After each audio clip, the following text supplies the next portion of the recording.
Bedtime stories for kids. Are you listening? Cloudy and Sunny were learning magic to become real witches. Every day, the two kids practiced at Madame Velia's castle. She was a powerful witch, and thanks to her, Cloudy and Sunny could learn how to cast spells on their own. But one day, Cloudy, Sunny, what are you two doing? oh no, Madame Velia was shouting again. She was very upset. What did you two do this time? The bean growing spell and the bunny making spell are very similar, so you have to listen carefully. How many times have I told you? Huh? You've never told us that before. Madame Velia, right. Sunny? Cloudy is right. I've never heard you say that either. Madame Velia didn't know what to do. The two kids were always chattering with each other and never really listened to what she said. That's why they always made mistakes. Madame Velia sighed. Today, we're going to practice flying on broomsticks. The kids really wanted to fly, so they didn't pay much attention when Madame Velia started her instructions. All right, do you understand? This is an important spell.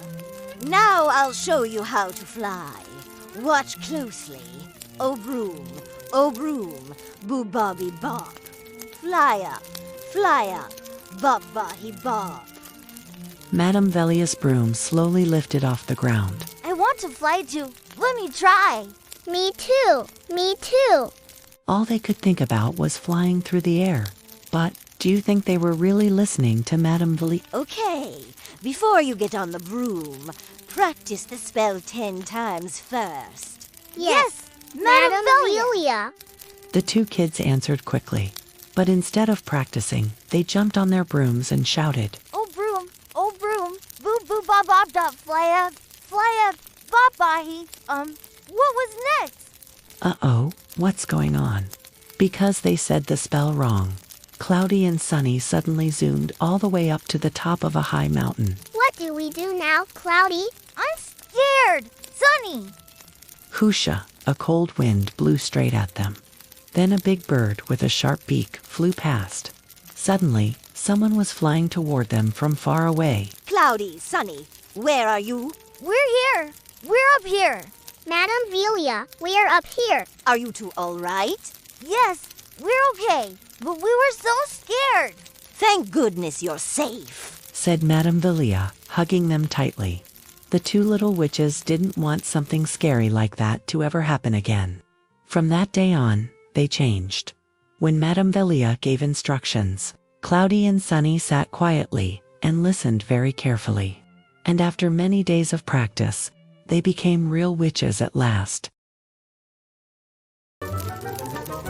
Bedtime stories for kids. The swings. Crick, crook. Two old swings swayed gently in the wind. They had been in the park for over 10 years. All the children in the neighborhood had played on them at some point, so the swings knew every child well. One day, a soft breeze blew by, and the swings moved again. Children's cheerful voices floated on the wind. The kids really love the slide. They're having so much fun. The two swings watched them with happy hearts. After a while, they slowly drifted off to sleep. Suddenly, a loud, harsh voice startled them awake. I'm going on the slide. You all move out of the way. A big, unfamiliar boy had appeared and sat at the top of the slide, refusing to let anyone else play. The children spoke up. You can't just take over like that. We were waiting our turn. But the boy pretended not to hear a thing. The two swings watched, worried. Then, a girl who had been playing by the slide walked past. The swings wanted to catch her attention, so they tried their best to move on their own. At that moment, a strong gust of wind blew, and one of the swings lifted high into the air. Crick, crook. The sound made the girl turn around. Ah, yes. I'll go play on the swings. She sat down and began to swing as high as she could. The swing carried her higher and higher, almost as if she were flying up to touch the blue sky. She laughed brightly as she swung. and soon all the children gathered around her. Then, one by one, the kids began taking turns on the swings. Their laughter and happy chatter caught the big boys' attention. Huh? What's going on over there? Everyone's playing on those old swings, but it actually looks really fun. The boy started to feel lonely. He walked slowly over to the swings, Hey, I want to play on the swings too. but no one let him join in. The boy looked down and began to cry. Then the girl who had played first on the swings came over and said kindly, This time, would you like to play with everyone? Can you wait your turn like the rest of us? With teary eyes, the boy nodded. Yes, I'll wait my turn. I'm sorry for cutting in earlier. All right then, let's all play together. Go ahead and get in line. The boy smiled happily and joined the group. The swings watched the children play together and felt relieved. Oh, I was so worried something bad would happen, but everything turned out just fine. And so, the two old swings kept swaying in the wind. In their quiet little corner of the park, Bedtime stories for kids. To the Sparkling Mountain. Starry the little fairy was a good friend of Shiny the tiny pixie. Starry followed Shiny everywhere. Shiny always tried to impress Starry. One day, Shiny said, Did you know that the cave in the garden on Sparkling Mountain is full of fruit? Starry's eyes grew wide. Really? Have you ever been there, Shiny? Of course I have, but you'll have to pass through a forest to get there. Wow, I want to go. Can you take me? Sure. Do you want to go right now? And just like that, the two took off. The truth was, Shiny had never gone to the cave on his own. He was still a child and couldn't fly very high. That's why Shiny's parents always had to carry him and fly through the forest for him. But Shiny didn't tell Starry that. He wanted to impress her. If I can fly through the forest easily, Starry will definitely be amazed. Shiny flew as fast as he could. Starry followed close behind. Finally, they saw the entrance to the cave. Shiny let out a sigh of relief. But just then, Whoosh, whoosh, whoosh!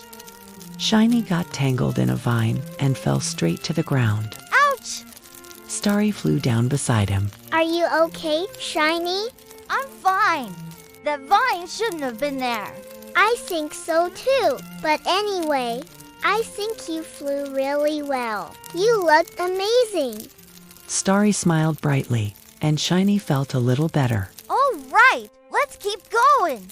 Wow, it's so beautiful. Sunlight shimmered down onto the cave, making everything sparkle, Oh, this is nothing. said Shiny. I know even more beautiful places. I'll take you there one day.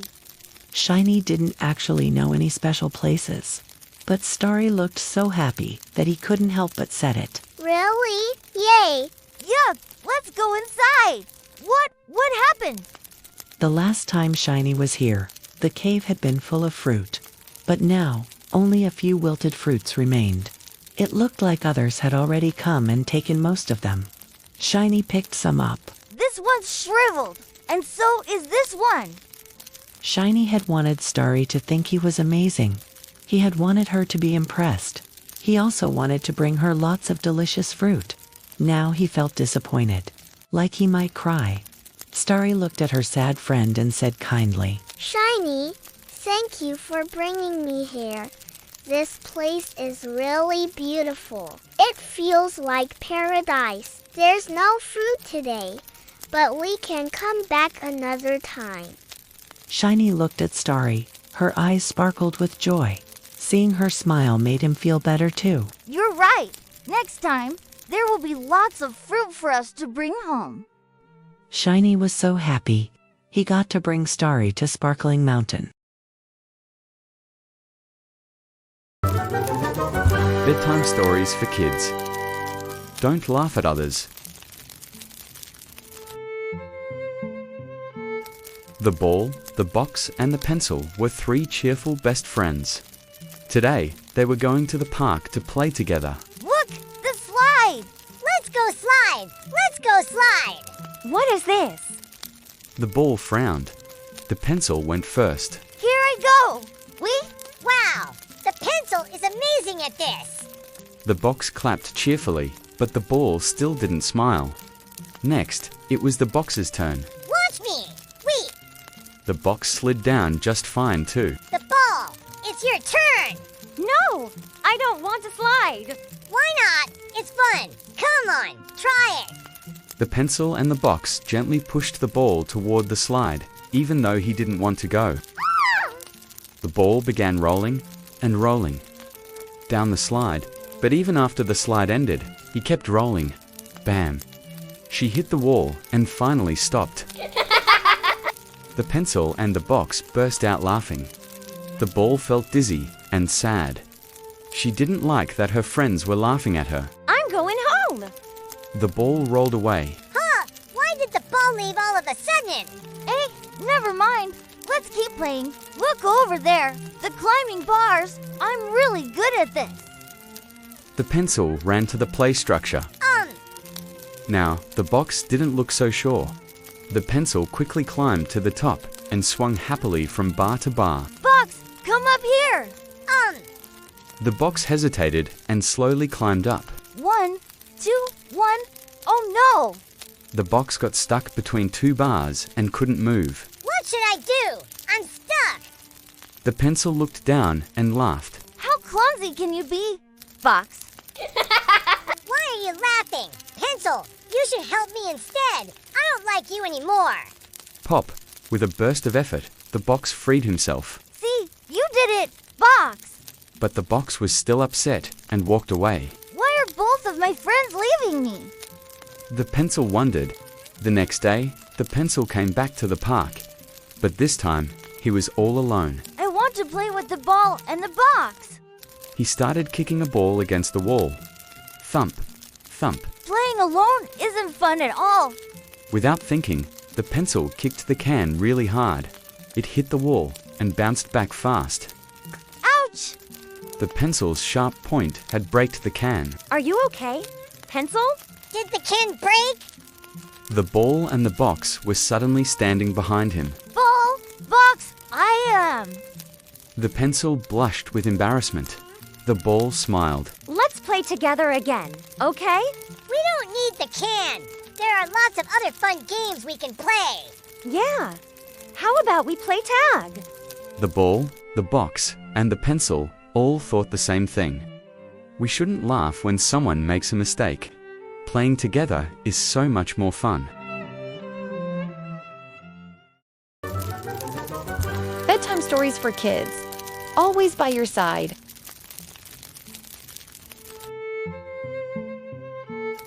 At Sunny's house, there was a dog named Ruby.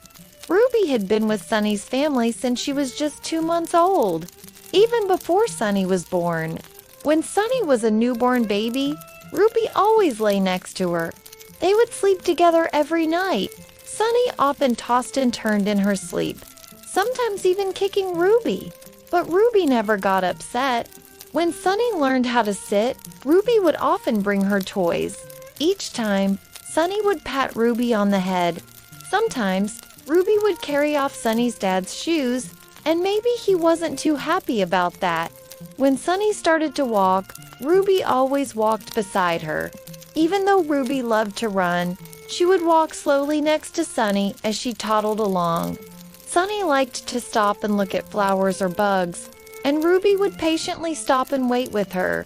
When Sunny started kindergarten, Ruby would sit by the window, watching and waiting for her to come home. Sunny would come running back after school, and the moment Ruby saw her from afar, she'd dash to the door, tail wagging excitedly. When Sunny cried, Ruby would come and lick her face. If Sunny had a fight with a friend and felt sad, Ruby would sit quietly by her side all day. Sunny would hug Ruby and stroke her gently. Now, Sunny is old enough to take care of Ruby. Every morning and evening, she puts food in Ruby's dish and fills her water bowl. Sometimes, when Ruby splashes water out of the bowl, Sunny grabs a towel and wipes it up. When Ruby finishes eating, Sunny takes the bowl and washes it. If Ruby pees, Sunny quickly changes the pee pad. If Ruby poops, she scoops it up with paper, flushes it down the toilet, and washes her hands. Ruby wags her tail to thank her. Sunny's mom smiles and says, "You're going to be a wonderful mom one day, Sunny." Whenever Ruby comes near, Sunny pets her gently on the head and back. Ruby feels safe and loved when Sunny strokes her, and her eyes become calm and kind. Sometimes, Ruby licks Sunny's cheek and curls up in her lap. Sunny's parents look at them and smile. They really look like sisters. And it's true. Sunny and Ruby were like sisters. When they were together, they always felt warm and at peace. Sunny looked at Ruby and thought, We'll always be together. Ruby looked at Sunny and wagged her tail happily. Bedtime stories for kids. Who am I? Do you know who I am? I always wear black. I quietly follow you everywhere. In the daytime, I'm very short. At night, I grow very tall. I'm very thin. I stick to walls and the ground. I don't like bright light. I always hide in places where light can't reach me. So, do you know who I am? I am a shadow. Did you guess right? Look down at your feet. I'm always right there beside you. Tall people have tall shadows. Short people have short shadows. Do you know who I am? You usually find me inside your house. If you throw something hard at me, I'll break. I love copying people. But I like switching left and right and left. I see your sleepy face and your messy hair. I see your mom putting on makeup. I reflect the sunlight. So, do you know who I am? I am a mirror. Did you guess right? You can show me your happy face, or a silly one. You can show me many different expressions. Try placing two mirrors facing each other. You'll see your face reflected over and over again. Do you know who I am?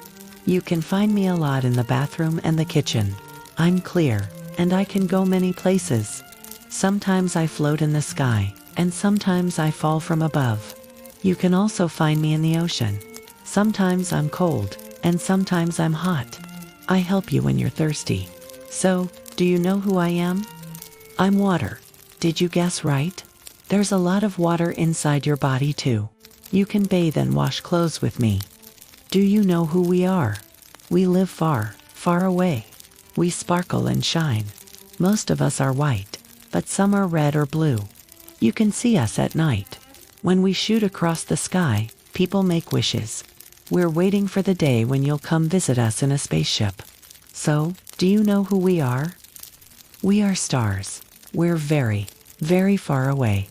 But we hope to meet you one day, when lots of stars are grouped together. They're called a constellation. Do you know who we are? We're everywhere in the world. We're part of the primate family, like orangutans and chimpanzees. But we can swim, use tools, and even fly in the sky. We don't have tails like cats or dogs. We don't have horns like cows or rhinos. But we can laugh, cry, talk, and sing. We can do so many things. So, do you know who we are? We are humans. Babies, kids, men, women, young people, and the elderly. We're all human. People may speak different languages, or have different skin colors, but we're all the same. We're all human.